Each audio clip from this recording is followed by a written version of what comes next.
Abaturage batuye mu kagari ka Sheri mu murenge wa Rugorika mu karere ka Kamonyi baravuga ko bangakishijwe n'abana bo muri aka gace bakunda guta amashuri yabo cyane bakirirwa mu mihanda yo muri aka gace bashakisha ibiraka bibahereza amafaranga y'intica ntikize. Bamwe mu baturage bakaba bavuga ko iki kibazo kibahangayikishije cyane kuko hanini usanga abana bata amashuri bakunze no kurangwa n'imico itari myiza irimo n'urugomo badatinya gukorera abantu bakuru mu mihanda.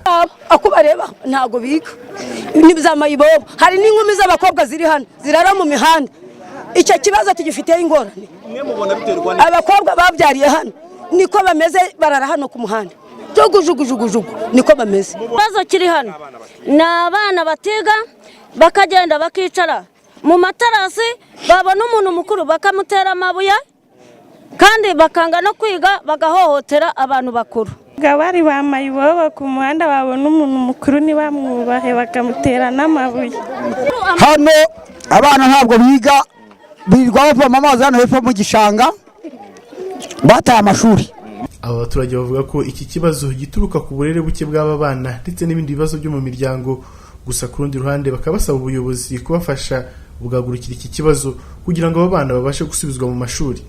N'amafaranga aba hano buri mwana avoma injerekani yabona 100 narigeze mu rugo ahubwo akirira jomba n'amandazi hafa.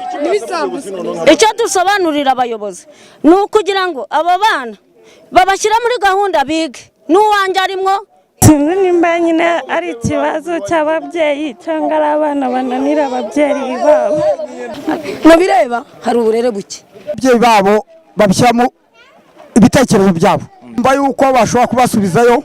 Ku murongo wa telefone twagerageje kuvugana n'ubuyobozi bw'umurenge wa Rugarika abaturage batuyemo ariko ntibyadukundira kuko inshuro zose twagerageje tutabashije kubabona. Iyi nkuru tukaba tuzagaruka mu makuru yacu ataha.